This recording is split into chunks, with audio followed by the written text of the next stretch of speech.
In part of today's Farm Report, a new Smithsonian Museum of American History exhibition salutes the role of agriculture in the development of the American enterprise. Rod Bain with the USDA reports. How might you see the history of American enterprise and the history of American agriculture? If you visit the new exhibition at Washington, D.C. Smithsonian Museum of American History, American Enterprise, you may find they are one and the same. What the exhibition argues unequivocally is that agriculture is an important part of the American story. From the beginning, we were an agricultural country, and today, where relatively few people are in agriculture, it remains an incredibly key part of the industry. That one of our largest exports is agricultural products, that we're able to feed the nation and much of the world because we're so efficient, and so agriculture remains the bedrock of American economy. Peter Liebhold of the Smithsonian says the exhibit highlights 4 eras of American enterprise, each with representation from agriculture. The Merchant Era, which ran from America's independence to about the start of the Civil War, showed our nation's emergence as a market-based economy, with an eye on trade even then. The people of America went to war with England to win the right to trade. By winning the Revolutionary War, Americans could trade with whoever they wanted to trade with, and they traded extensively with Europeans, but they also traded with the Chinese. The corporate era that ran until the 1940s saw U.S. agriculture transform from extensive to intensive production styles, thanks in part to advances in industry and new technologies. The absolute peak of number of farms in America is in 1935. In the 30s, it's the point where it begins to reverse, and efficiency makes it possible to have fewer farmers producing more goods.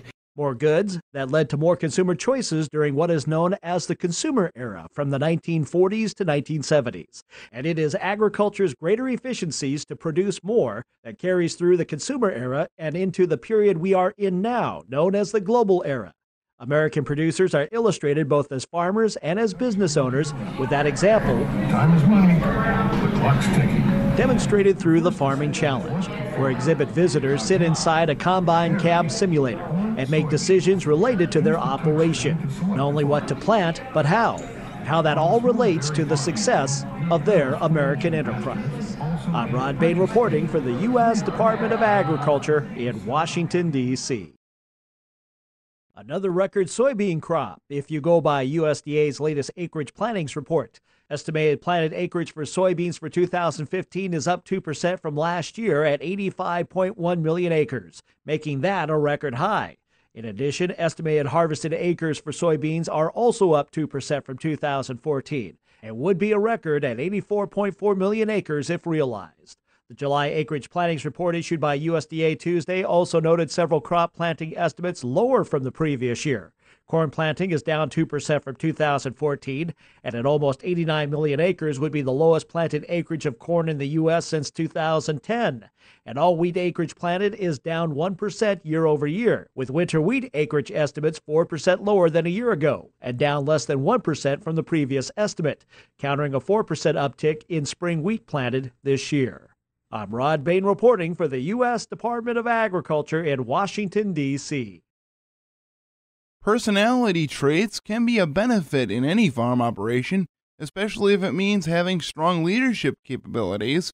But, as Jim Salfer with the University of Minnesota Extension Service Office points out, sometimes the greatest traits can also be the weakest. I read a book a number of years ago that talked about personality traits, and this particular author said that typically our strongest personality traits are also our weakest personality traits, depending upon what situation we're in.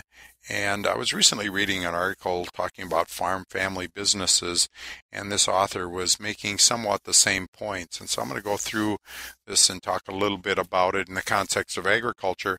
But I think if you're any kind of independent business person, really a lot of the same traits fall into line.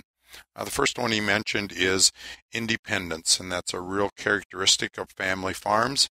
I think that's true. Anybody who lives in a rural areas realize that most farmers are very independent. They're very proud of their independence, and they really keep their business to themselves. They make most of the decisions. They provide them and their family, maybe provide the vast majority of the labor in that business. And as long as they don't break any regulatory environments, or in reality, they can pretty much do whatever they want with their business. I think those are all true. Where that does become a little bit of a challenge is if they're trying to work together with other people. Say they're trying to bring a son or a daughter, or work with a brother or a cousin or a neighbor. I think oftentimes that independent kind of gets in the way, kind of can turn into stubbornness, maybe might be another term, in kind of collaborating with other people and making decisions together. And part of it is they're so used to making the decisions. And obviously, if they're successful, most of those decisions have been right. But oftentimes when you're working with other people, it's kind of a give and take. And so that might be something that producers need to learn to maybe do a little bit better. The other one that's most producers by nature are, I don't know if they're proud of, but they tend to be very humble, tend to be pretty introverted. I think that's a good trait. They kind of want to be by themselves. They don't want to brag about what they do, and they just say, we're producing the food for the world.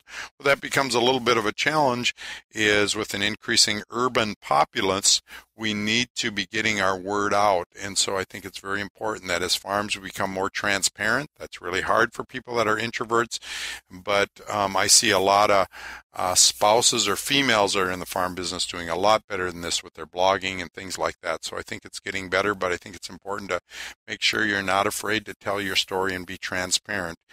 And then self-sufficiency is, I think, another trait for farms. That's a really good trait. They can fix anything. I get on these farms, these guys can do anything, and they're good at everything.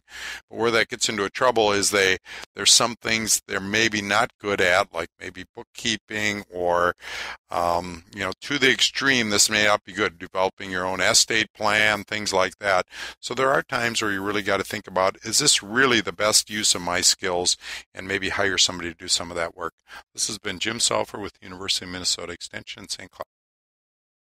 Grain and oilseed producers may not believe this, but the Agriculture Department's index of prices received by farmers during May jumped almost 4% from April. Both the crop and livestock indices going up. Prices are still, though, 7% below a year ago. Prices paid by farmers for what they needed also dropping in May by almost 1%. They are 3.5% below a year ago, mostly due to lower feed prices. Some specifics: corn $3.62 a bushel, losing 13 cents a May and $1.09 since last year at this time. Wheat slipping 23 cents a May, the all wheat price averaging $5.33 a bushel, $1.75 lower than a year ago. Soybeans losing a dime in May, down to $9.60, $4.80 less than May a year ago. So what brought that all crop price index up in May? Citrus fruit, mostly. Fruit prices jumping 6.3% in May, topping last May by 5.5%. Cotton also gaining 1.7 cents a pound in May. Meanwhile, livestock was a mixed bag. Beef cattle prices dropping $2 a hundredweight, but there were price gains for hogs, milk, eggs, and broilers. In Washington, Gary Crawford for the U.S. Department of Agriculture.